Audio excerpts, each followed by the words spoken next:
Live here on YouTube for the global macro update, as well as Instagram. We actually got kicked off of TikTok for 24 hours yet again for copyright infringement. I have no idea why, but yeah, they really don't like us talking about technical analysis or global macro. I don't really know what the problem is, but yeah, TikTok does not like us, but that's okay. We're going to go on Instagram and then do our global macro update. So we are live on YouTube and Instagram. I'm just setting things up to record, and then I'm going to post the finalized video for the global macro update on our YouTube. So I'm going to get this started right now. All right.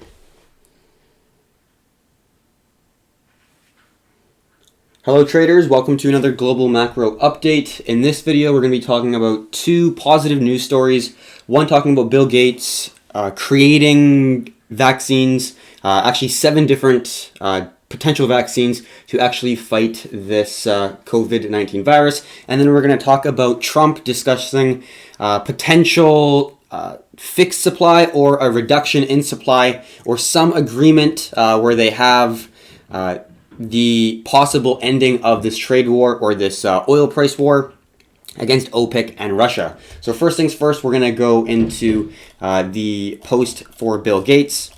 We see Bill Gates is funding new factories for 7 potential coronavirus vaccines, even though he'll be wasting billions of dollars. So basically, he's only going to pick 2 or 3 of them, but he is putting his money towards something that'll help humanity, really. So yeah, he's a really significant philanthropist in the world. So let's go in this blog post. Bill Gates is plugging money into building factories for 7 promising coronavirus vaccine candidates, even though it will mean wasting billions of dollars.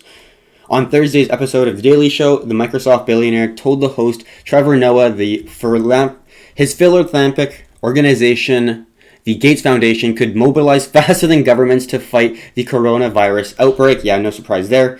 Governments are pretty slow for sure. Because our foundation has such deep expertise in infectious diseases, we've thought about the epidemic.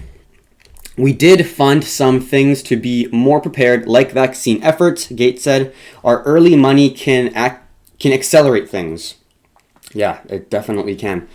Gates said he was picking the top 7 vaccine candidates and building manufacturing capacity for them.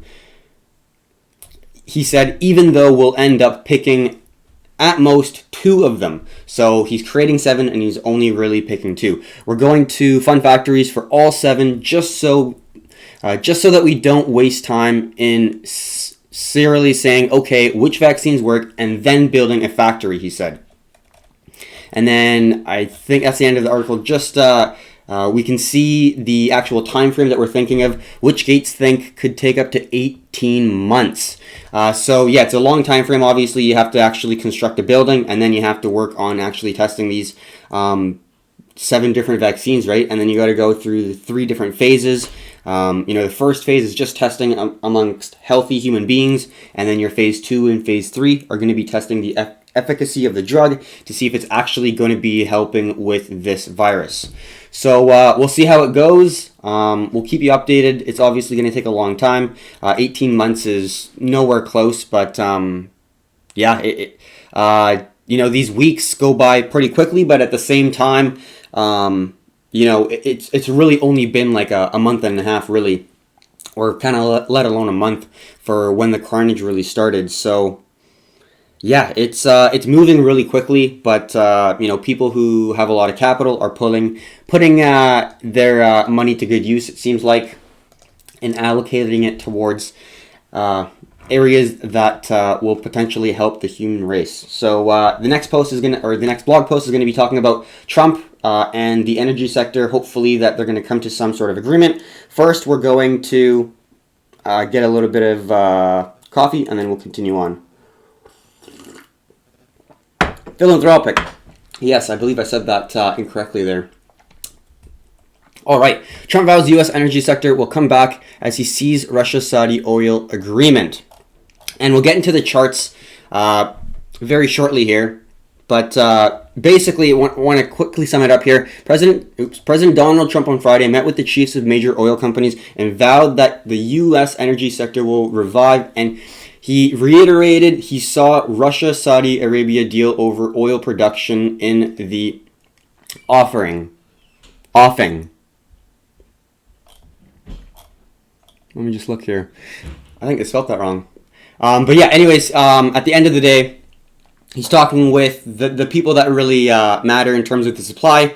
And then Trump told the executive that President Vladimir Putin of Russia and Saudi Crown Prince Mohammed bin Salman are seeking to make a deal on oil output. So they're basically trying to create some sort of deal so they know what the supplies. They're not trying to undercut each other, and that's what's currently happening. There's a huge amount of supply as well as the demand completely shutting off, really, in terms of what really drives the consumption of oil.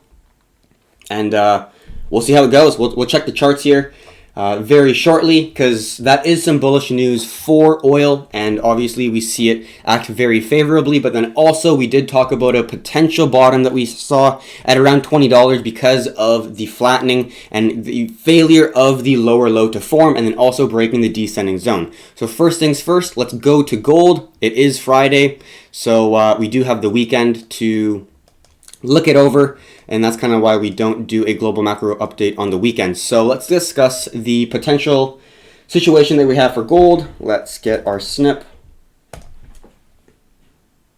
which is right here. Let's see if we have any questions. Not yet.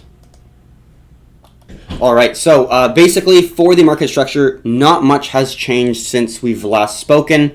We see that the price has made a high, a lower high, and we're still testing that lower high. We do have a resistance around 1675, around there. I think, no, not 1675 right there. 16, around 30-ish. We'll see where that is.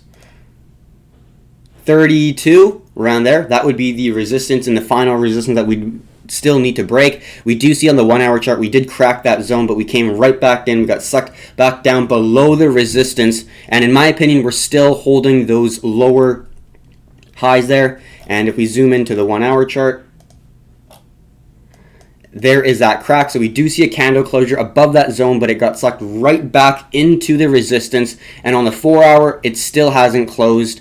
So yeah, well, it's closed, but it closed below. That's what I mean, like in terms of it never actually closed above the zone, indicating that these sellers still have control. We do have an ascending zone holding the higher lows, so it's just a matter if the price is going to break, and we'll be trading a potential move to the upside. But at the end of the day, because of the potential lower highs here, and also looking at the previous historic price action of gold when we were having our initial first, second, and third leg of the bear market in the stock market, gold didn't act really favorably. It was just acting very volatile, somewhat deflationary because it was creating lower lows and lower highs, but at the end of the day, it was not really at a point where you would want to long until the low of the stock market came in. So knowing that, obviously every bear market is different, but you gotta somewhat extract something from the past and then be able to use it in the upcoming future. So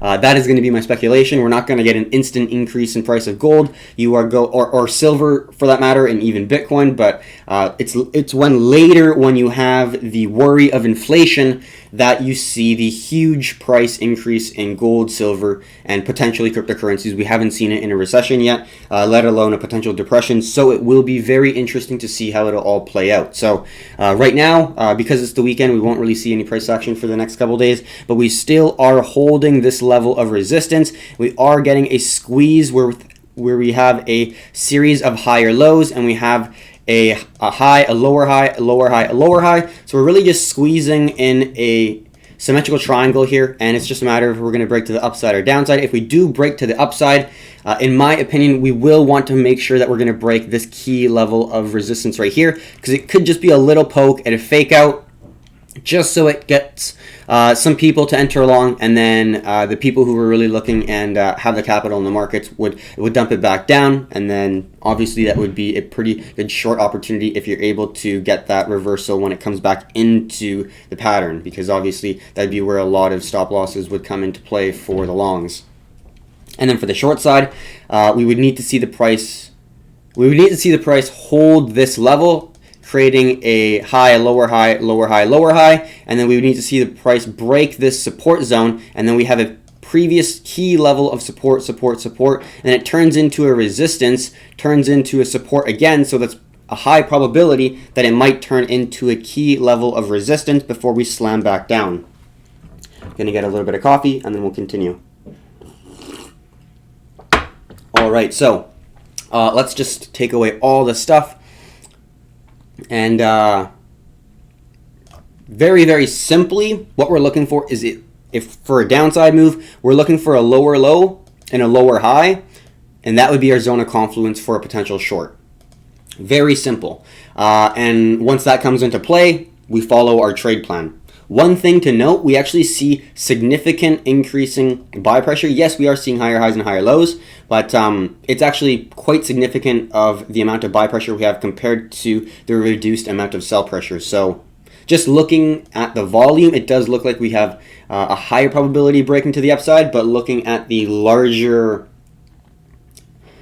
daily chart, looking like zooming out on the 4-hour, in my opinion, I think that we could see a potential failure of this ascending support, and then the price continuing to see this descending channel formation where we may get another lower low come in around 1550, which would be a key level of resistance and support in the previous price action. So it would not be surprising. I think that would be a pretty high probability situation if we do get the price to break this zone here, for the price to go around 1600 back to around 1550.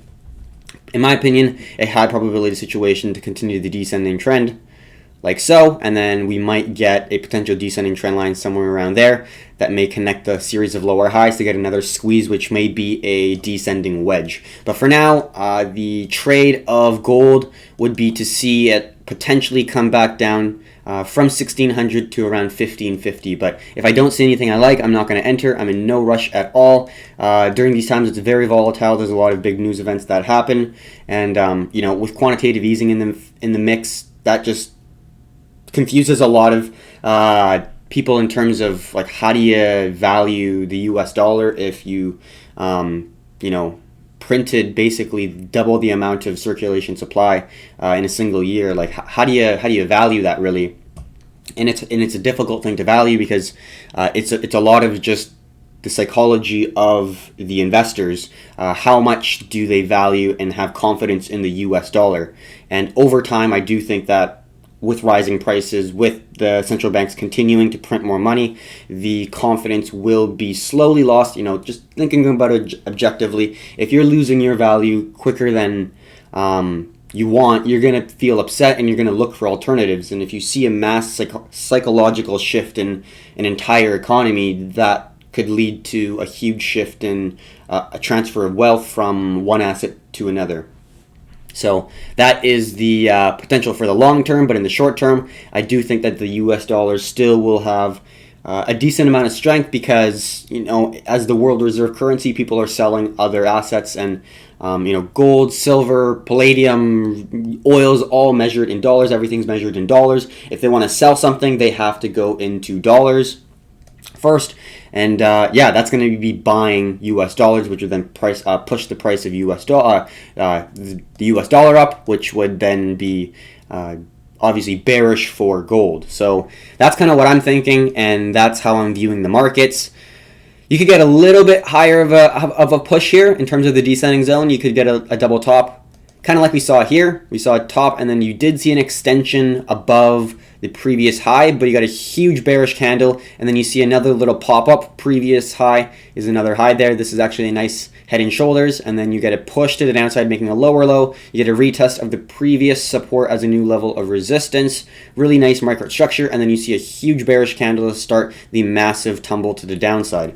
So we'll see how it goes. That's a really nice structure there. And we could find something similar like here, but at the end of the day, we did talk about what our plan is and what we were looking for within the 4-hour time frame mainly.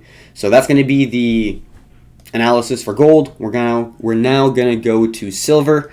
And it's a very similar structure of what we're looking for here. We do see is this descending zone, very, very well respected. Let's get our chart right here. And then this is the anchor point, and then we see our first touch and our second touch. And then now it's creating a zone of confluence at the around $15, $14.60 mark. We can see right around there. It was first initially a resistance, as we can see right there, as well as on the long-term time frame, on the weekly. It's a very significant zone, extremely significant. This $15, $14.50 range is extremely significant for silver.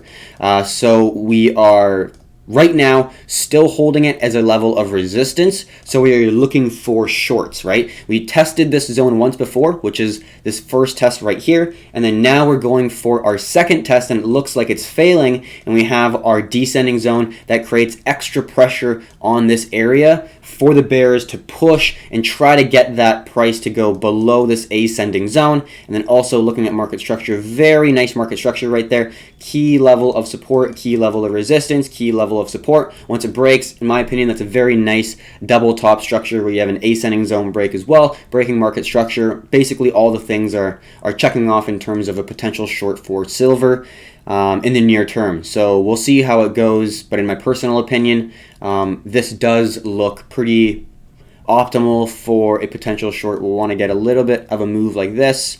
That would be phenomenal. We do have the low right there at basically $12, and that would be a main take profit that you'd want to look at, because we see it respect not once but twice, 3 times, 4 times. Very, very well respected zone, basically at $12. So if you're looking at risk rewards, that's a phenomenal trade, and I do think it wouldn't be surprising if we just tested this low again, and then we'd be looking at the market in a consolidation phase where you have the $15 range as the key level of supply, and then you have the $12 range as the key level of demand, and then we're going to be looking to basically play within this range using key levels of descending and ascending zones to break down the potential ascending descending triangles. As long as they're very, very well respected, you have a pretty high probability of testing the high, if not pretty well close to it, so you'd maybe stagger your take profits, but that's a pretty dependable trade overall. Now, in that said, our overarching bias is a little bit more short in my personal opinion in terms of just silver, because we do see that this is a huge level of supply. In gold, it's more bullish. Gold, the key level is going to be the demand, and I'll actually talk about it. I'll talk about why in this video. The reason why we are more bearish on silver is, let's look at the weekly chart. And we can see right there, actually this is at the top there, but we can see, actually on the monthly, that might be better. There we go. Okay, so let's go like that and then get our SNP. So why are we a little bit more bearish, right? So we got key levels of support, right? But we have this massive candle to the downside. And yes, it could hold, but at the end of the day, this zone right here, this zone right here, this wick right here, and we see this support right here is now below this zone. Now remember, key levels are zones, and just from the looks of it, the zone is kind of all the way up here, but the main reason is because right here, high, lower high, lower high, lower high, lower high, lower high, connect the lower highs, and you get a key level of descending resistance right here. And we can talk about that on the weekly, which is a little bit more easy to tell where that is. So if we go like this, let's get this trend line like so.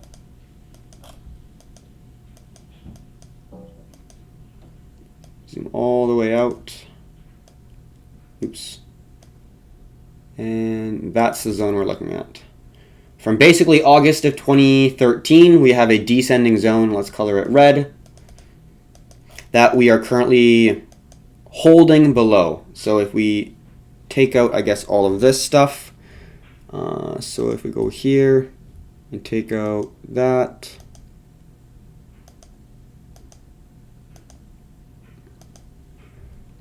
we can see that this on the weekly chart with the anchor point all the way at 2013, and then we see some type Bs where you see candle closures right there, and also some wicks rejecting right off the zone. You see a wick rejecting right off the zone, and you see a wick rejecting right off the zone.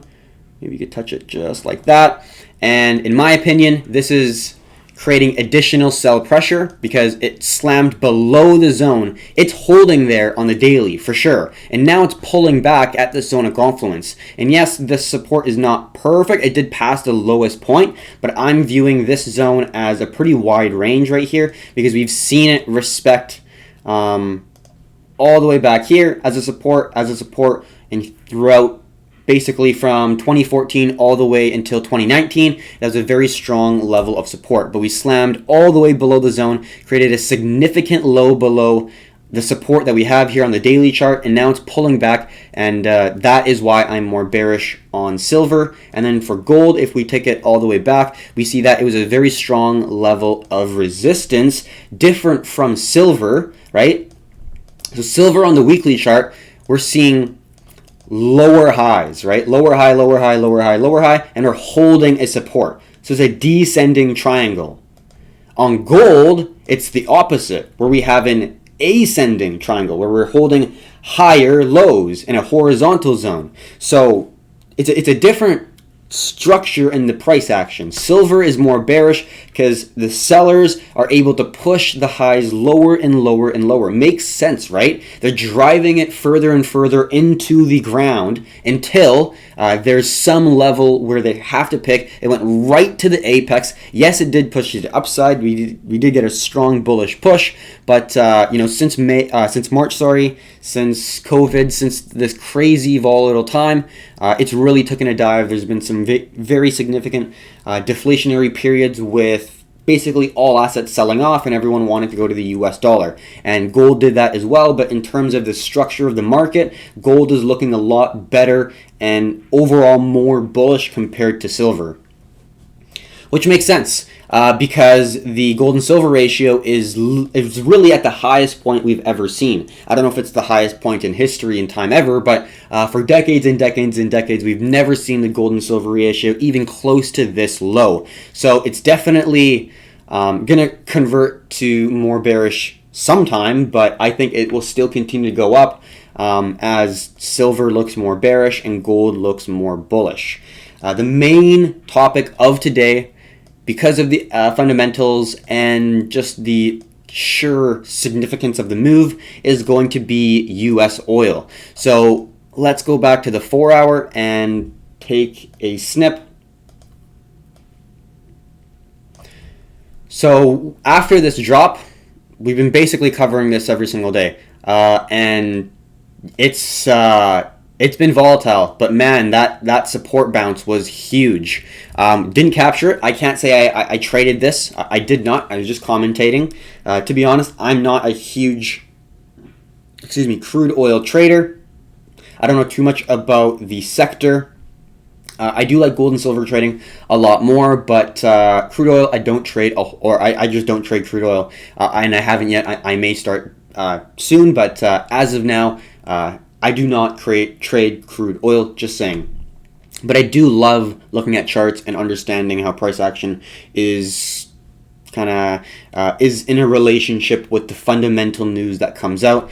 And it's pretty crazy, right? Like, we've been talking about a potential reversal. We really have. Watch the previous global macro updates.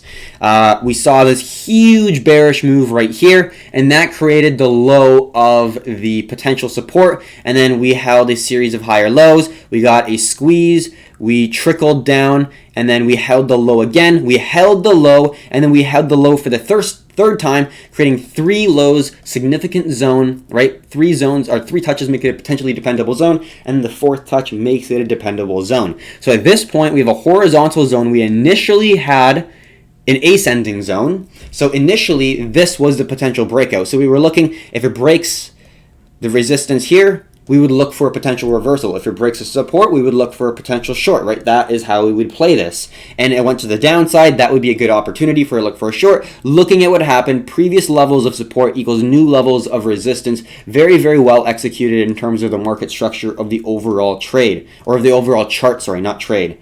So, good to see, but at the end of the day, it was still bearish because it broke the support, and then we look to the next level, which would be a horizontal zone, and then if it breaks that, you'd look for a descending zone. But at this point in time, we saw not 1, 2, but also 3 touches, and then we saw it literally right to the apex of the zone, couldn't get any tighter, and then we saw the bulls actually win, hold this support. They were able to hold it at that really exactly $20 range, and then we got first news of Trump potentially saying that they're going to have some discussion with OPEC and Russia, and that was after the breakout, which was, to me, very significant because it shows that the TA was, in my opinion, a front runner of the news, which is crazy. So we got our push to the upside. We didn't really break market structure until we broke around $22, and we'll discuss why right now. We see that it was a previous support right here, previous support right here, previous support right here, and it turns into a new level of resistance 2 times, actually 3 times here. So we can see now the consolidation is within this range until it breaks to the upside. So that is going to be the low of the market. If it didn't break that resistance there, that in my opinion would not have been a great potential long because we didn't break the market structure.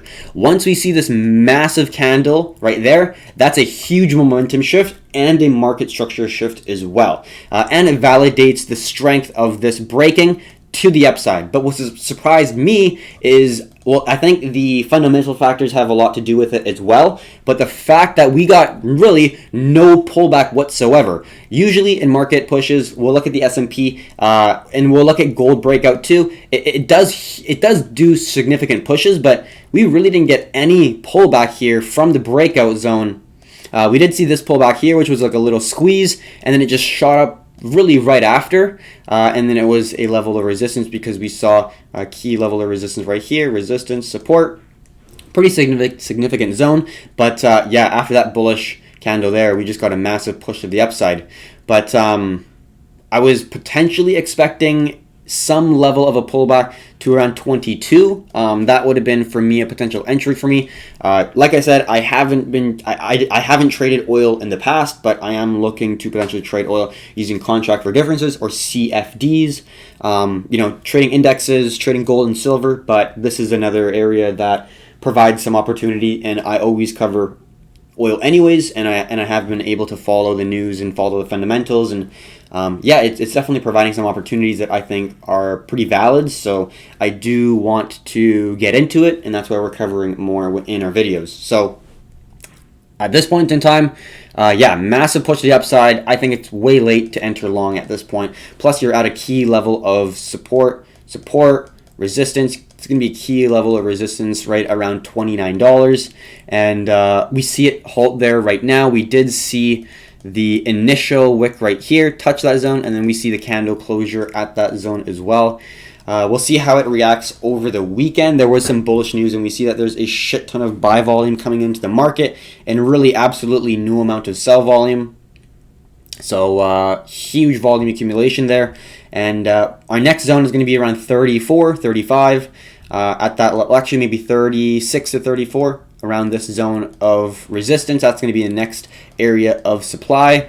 But we'll see how it reacts to this zone here, because we see it as a support and resistance back in early March. So I'm sure there's going to be some, excuse me, some level of a reaction at that zone, which we're currently at right now. So we'll see how it goes. If there's going to be some consolidation there, if we fall back down and form a series of higher lows, that could be a good opportunity.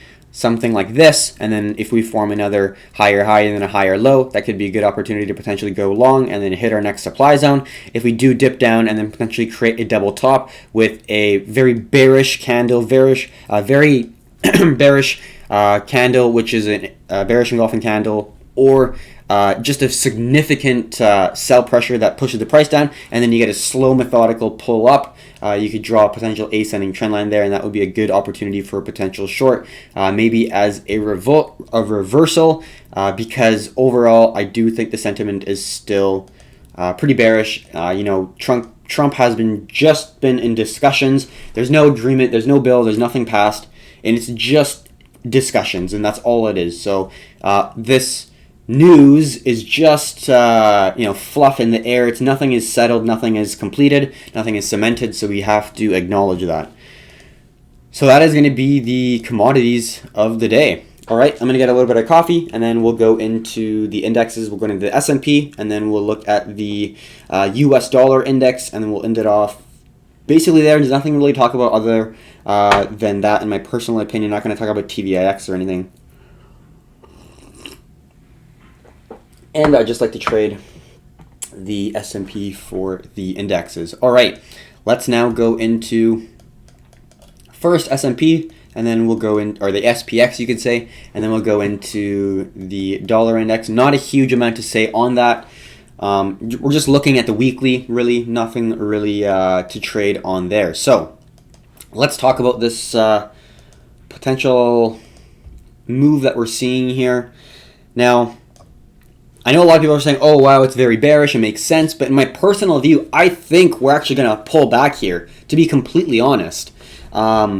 Looking at the daily, this is a reverse head and shoulders. We can see this is the left shoulder, this is the head, and now we see the right shoulder come into play right here, and we see a high, lower high, lower high, and if we see a break in the squeeze in this descending triangle pattern, we could actually see a break to the upside, at least to 2600 and maybe even to 28. That is going to be my speculation, that we're actually going to go all the way to that zone, and then we're going to see a very well-drawn ascending zone, and that's going to be the zone to break that we're going to be looking to short. But yeah, a lot of people are bearish, but I am obviously very bearish in terms of the fundamentals, obviously. I do think that SPX is going to have at least another 30 to 40% drop for the second leg, and then we don't know how long the last leg is going to be, but look at the previous video for potential opportunities in the SPY.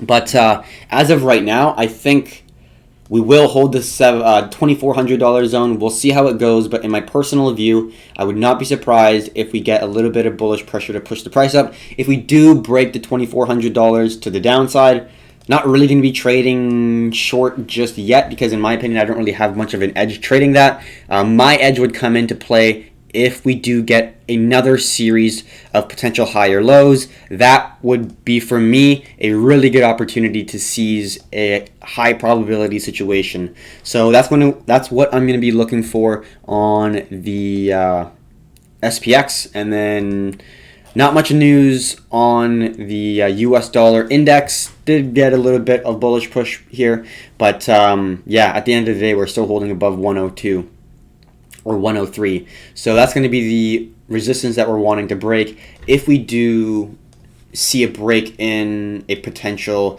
psychological zone, because this has been a key level in the past, so if we break above it, probably a pretty high chance that the US dollar is going to increase in price, or strength, which is also price. So that is going to be the global macro update for the day. We really hope you enjoyed the video. If you found this educational, if you found this informative, and you got some level of value from watching this, please subscribe. That would we would greatly appreciate it, and we can continue making these videos for you in the future. So thank you very much for watching, and until next time, happy trading.